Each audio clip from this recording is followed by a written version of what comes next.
block, and that block is bowing you up into the throw. Imagine a pole vault. Okay? Let me borrow your spear here for a second if I could, please. Thanks. I'm not going to throw it. I'm not going to break it. I just need a bigger visual aid than that. Okay? When you watch a pole vaulter vaulting, they're not running down, putting the pole on the ground, climbing up the pole and jumping over the bar. They're running like a bat out of hell, hitting the pole horizontally. The pole is bending and lifting them up over the bar. Okay? As a javelin thrower, hell, as any event thrower, shot discus or javelin, the implement you are throwing is the pole vault. Your body is the vaulting pole. So, what you want to have happen, thank you, is that you come in and you hit your block with horizontal force moving in behind you so the block resists, just like when you play the pole in the box, and that jolt turns and bows your body. Now I'm bowed and bent like the vaulting pole, and that bow, you're going to launch the vaulter, launch the javelin way downfield. You're most concerned with being very relaxed and hitting big positions. Okay? Any questions on any of that so far? If there's anything that I say that you don't understand or you're a little lost on, flag me down. Otherwise, I'll just keep rolling. Okay? So, the activity of this back leg, when you come flying down the runway, you jump into that throwing crossover. When you land on that right leg, you've got to drop that knee and lift that heel so you clear that right leg completely out of the way so your hips can keep flying forward and get into the block, moving horizontally from behind, just like that vaulter running into the vaulting pole. Okay? So, you really need to do a lot of work on this kind of action with the right leg. You come into the row, make you cross over. As soon as that right foot touches the ground, you're flopping that leg down and around, so you literally fall in behind that block. You just hit it, and it'll hold and strike you up into the throw. In conjunction with that, it's really, really important that when you land, when you hit your block, start to throw, you land sideways. Okay? When you come into the throw, you want to land sideways, so you're looking over your left shoulder, right-handed thrower. You're looking over your blocking shoulder when that block lands. Because when you hit that block, two things are going to happen. If you hit the block and you hold it, okay, we're assuming you have the muscular integrity, you have the strength that when you hit your block, that leg is going to stay stable. You're not going to get the ultimate where it's buckling or you're falling forward. Okay? But when you come in and you hit that block, two things are going to happen.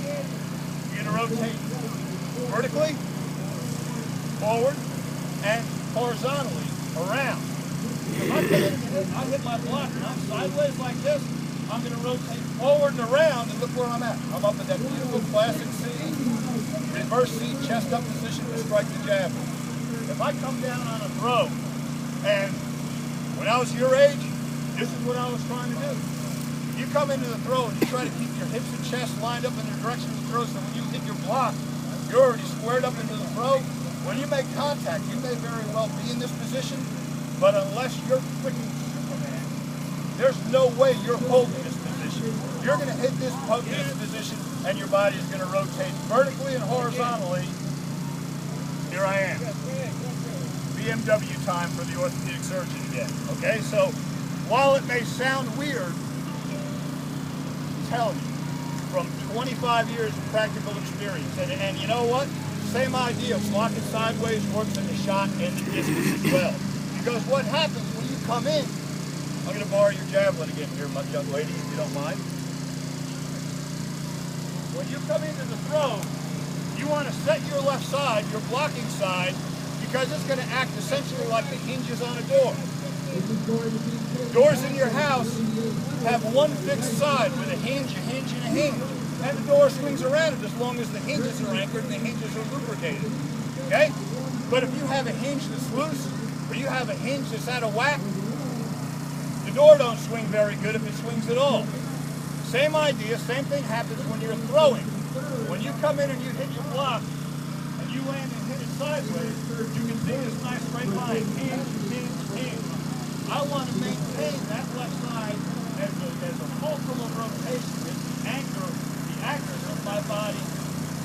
like a door swinging around that fixed left side. So I hit that, I rotate around it, chest up into the throw.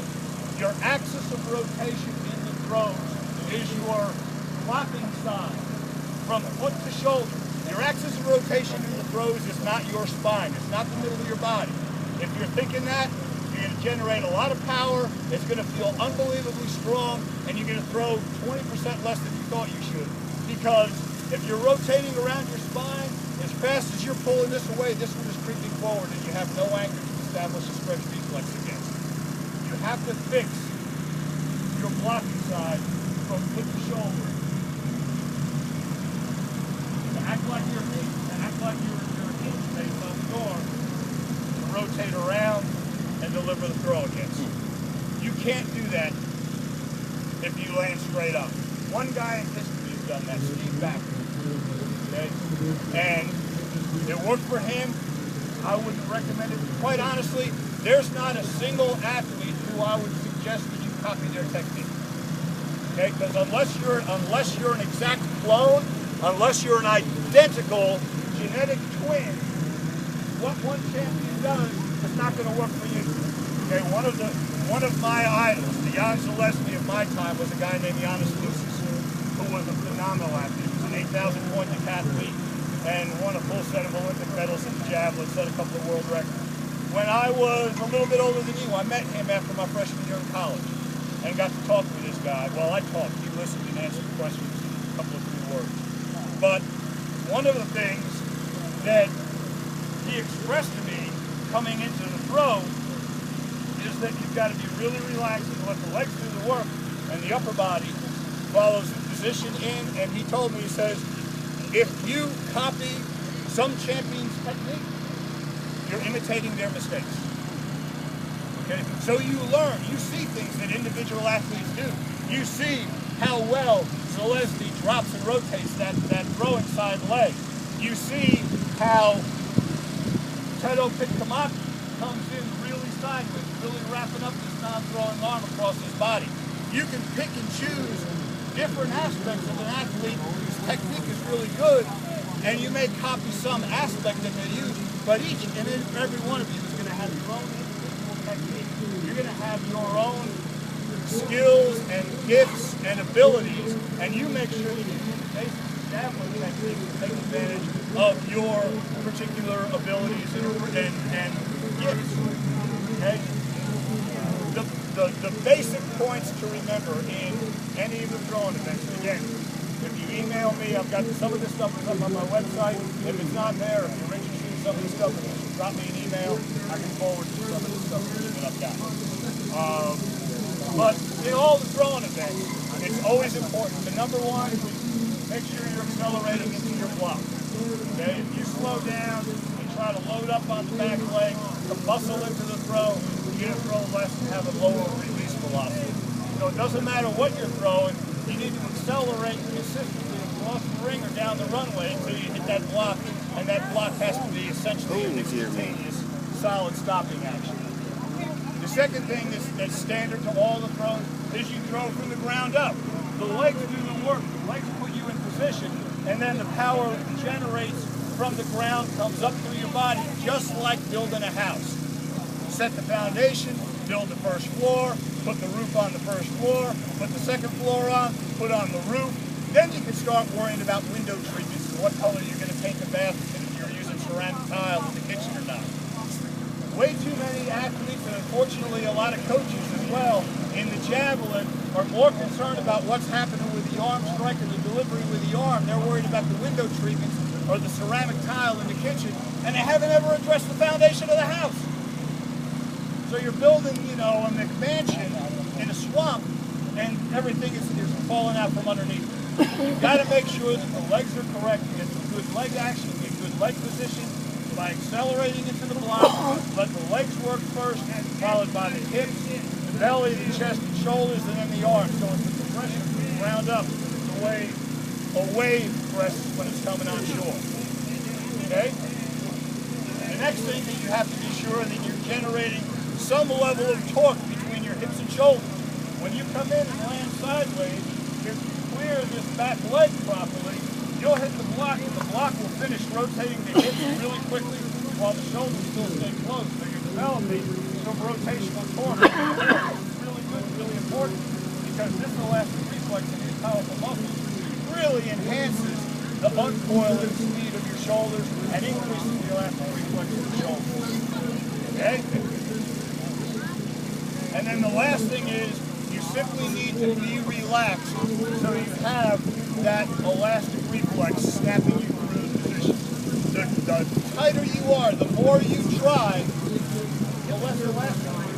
These positions, this big bow is a result of the block. This is the result of being relaxed in this position. So you relax to the last. Your fingerprints into the javelin you're trying so hard. You have no hope of getting into these kind of positions because you're not relaxed. That's why early on I said that probably close to 2/3 of your training should be technically related at some point, whether it's doing actual javelin drills or doing special strength exercise that stimulate and imitate are an important part of the javelin throw. The more times you practice this skill, the more natural it becomes. The more natural it is, the more you can relax. The more you relax, the better positions, the more extreme positions you can get into. One of my little catchphrases when I teach in camps and clinics is simply, to be a good javelin thrower, you have to be comfortable being uncomfortable. Okay? We're asking you to get into some really crazy positions when you do this, and you're only going to be there for a fraction of a second. You come in and you hit that block, and your body bows up. You know, it's not like you're staying up. You know, it looks great in the camera, but this is the position you're passing through. You hit the block, you rotate, you're through and into the delivery. You're there for just a fraction of a second. And you have no hope of hitting that position in that fraction of a second if you're not relaxed, if you're not natural feeling to you, where you're not stressed and trying to get into. You have to take a lot of time, and you also have to work on throwing relaxed. When you come out to even start the session, I'll see kids that'll come out and they start pegging into the ground, and man, they look like a guy who's pitching in the World Series, 7th game. I mean, it's coming out of their hand 1,000,000 miles an hour, and they're throwing, you know, for me to Coach Monshine shoes. And then they're maintaining that attitude all day long. So by the time they got on the end of the runway and they're throwing, they're all disparate, you know, they got the NFL linebacker mentality. My God, they're out of gas by the time they drop the javelin back coming down the runway. You have to be relaxed and natural so that you're efficient in the energy that you generate and you use it efficiently in the throw. The only way you can get really natural and comfortable with a relatively unnatural event like this is to go out and do the drills, do the throws, but do them in a relaxed manner so you get used to being relaxed.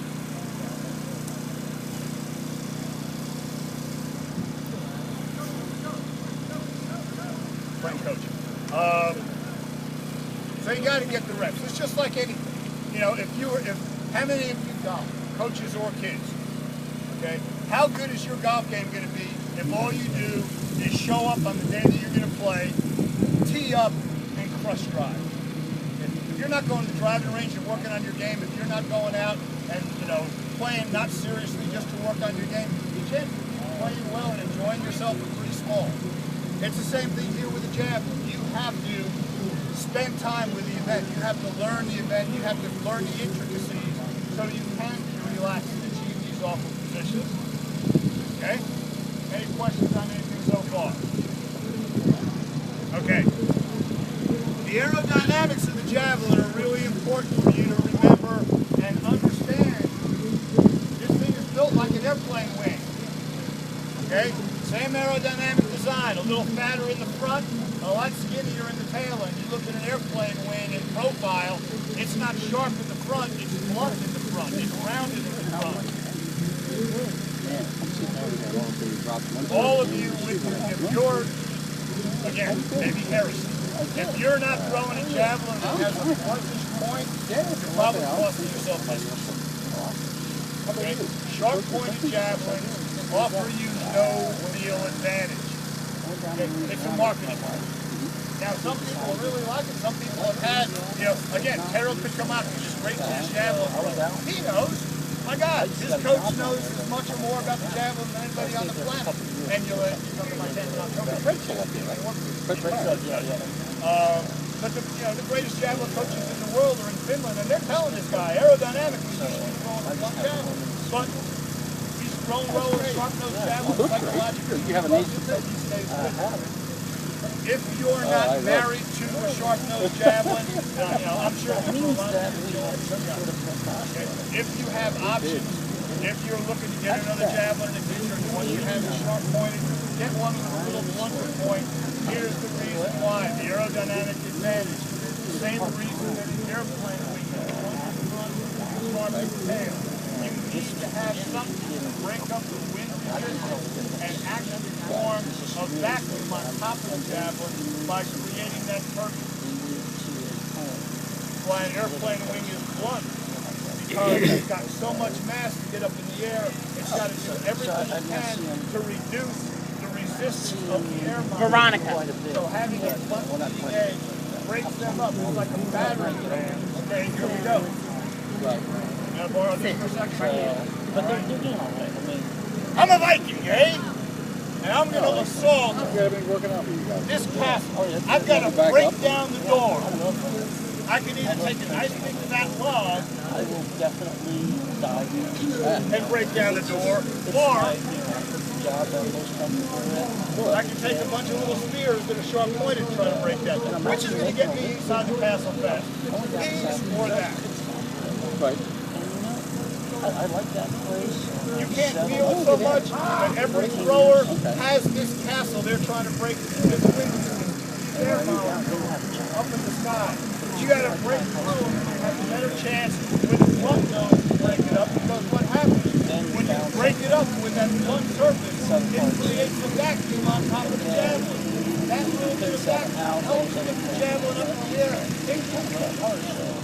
It goes far with the same amount of effort because it's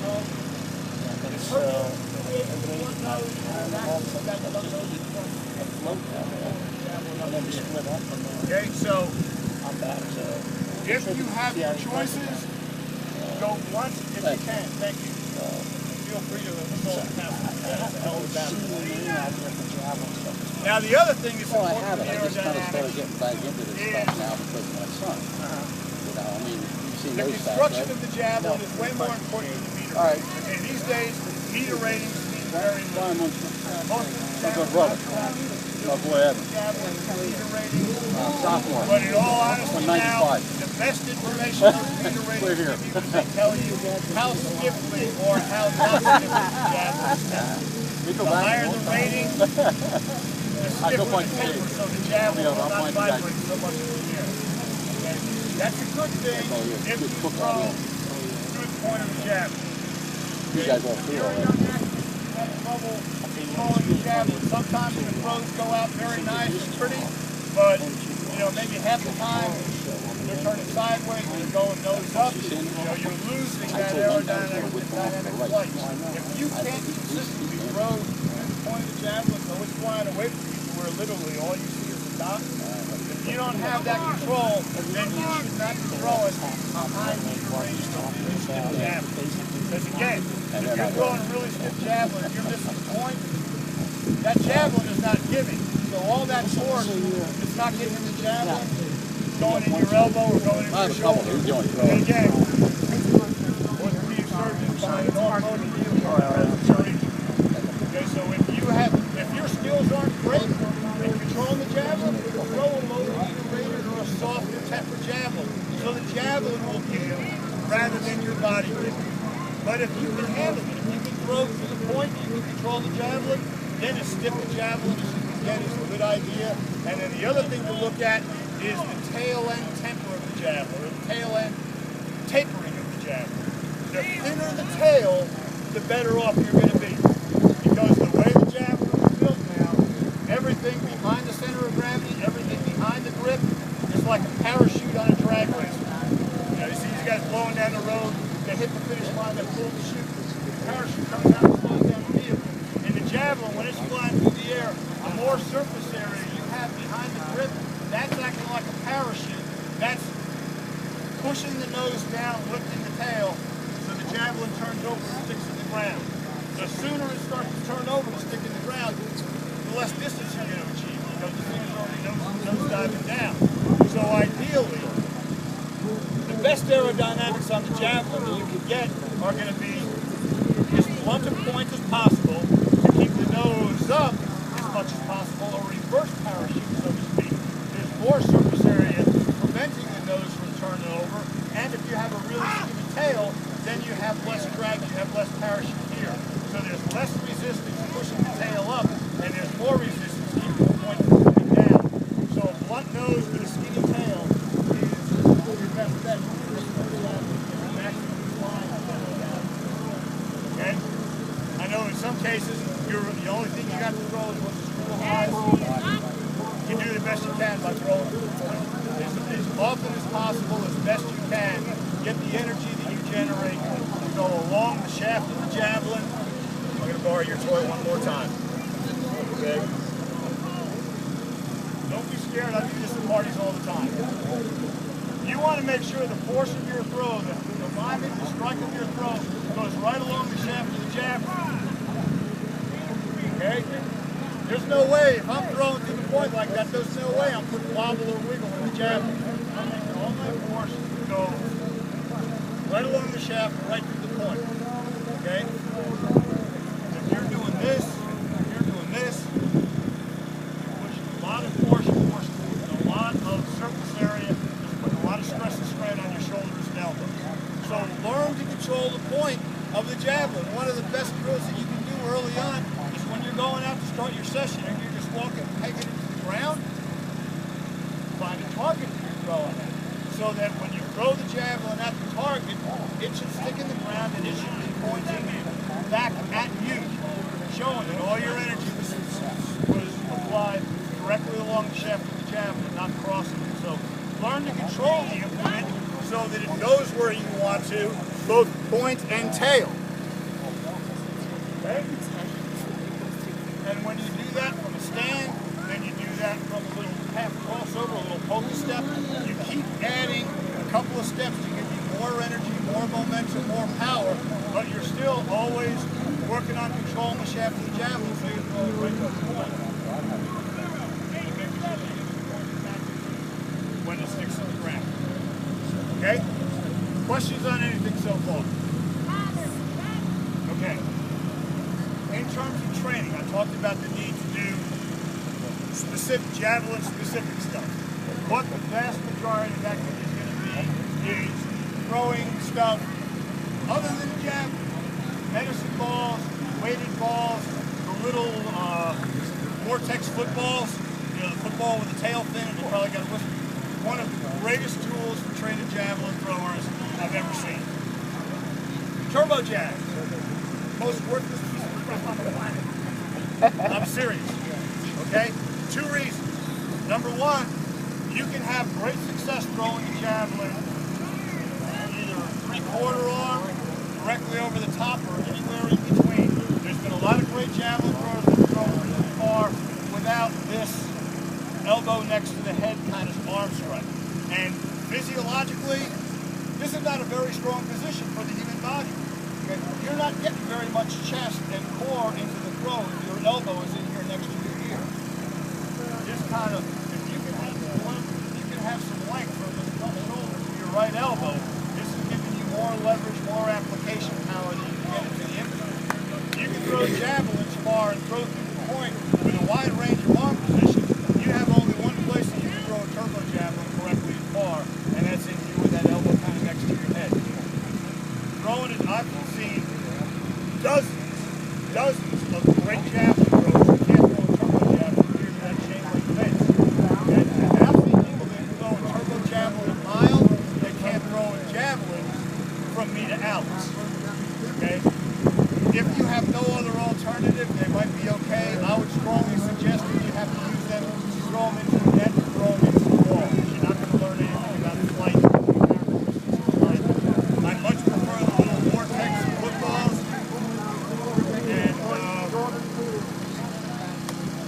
And a lot of the stuff that you're going to do, though, especially at this age, when you're all relatively young and relative to the experience of javelin, going and throwing for a couple of years, a lot of what you need to do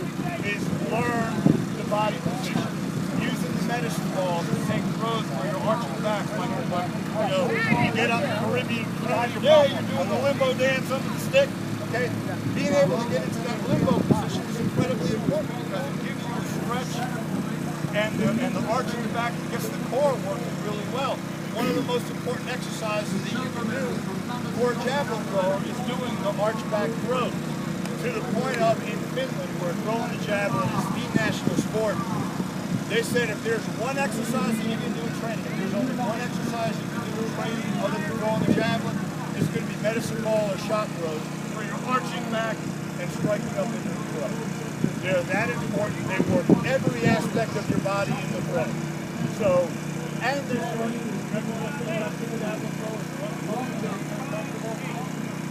This ain't a real comfortable position for you.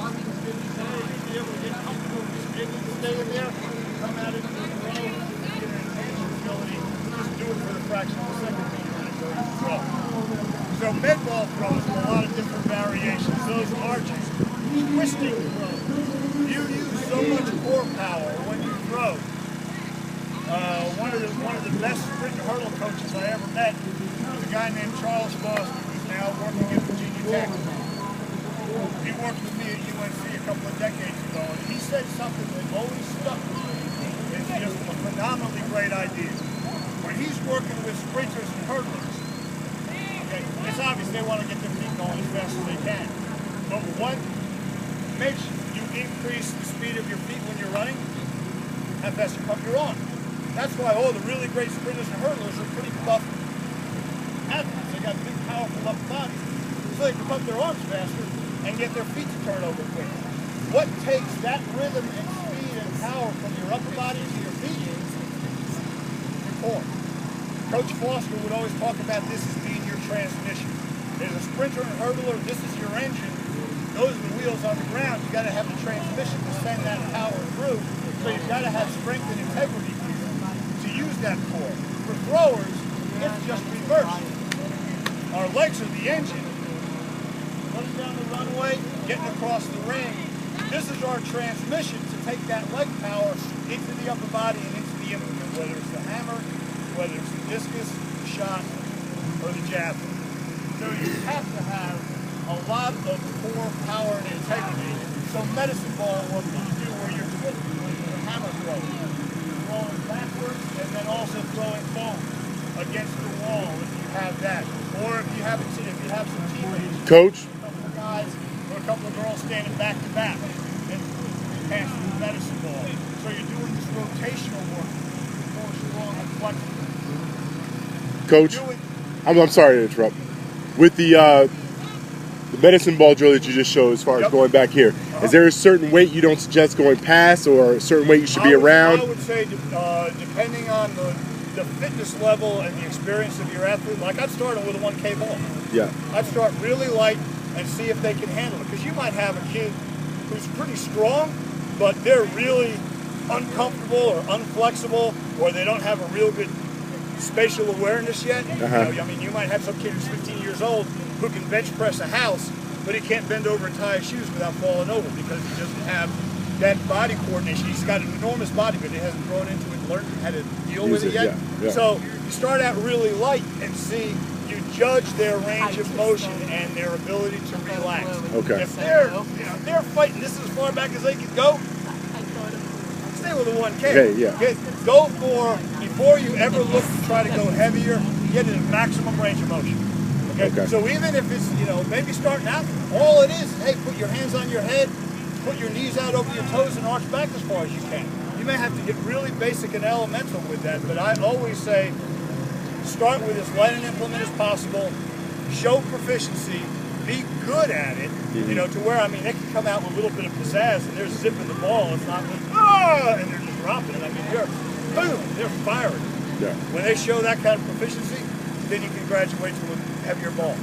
There's always that, in all of the training that you do, there's always that trade-off, at least in my experience, and what's really worked well for me, is to have that trade-off between you have a skill and you master it to a pretty high level, and then you increase the intensity of that skill. You do it faster, you do it with more resistance, you do it on more of an incline, you do something to make it more challenging and more difficult.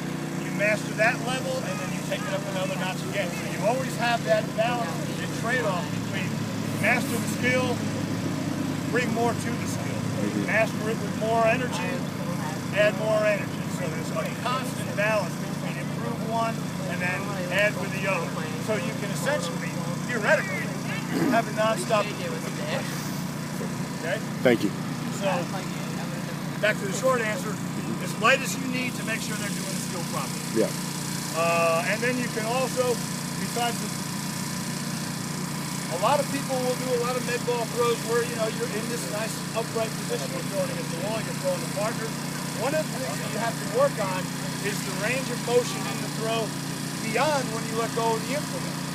One of the really great exercises javelin throwers can do is medicine ball throws that are like you're snapping a punt in American football.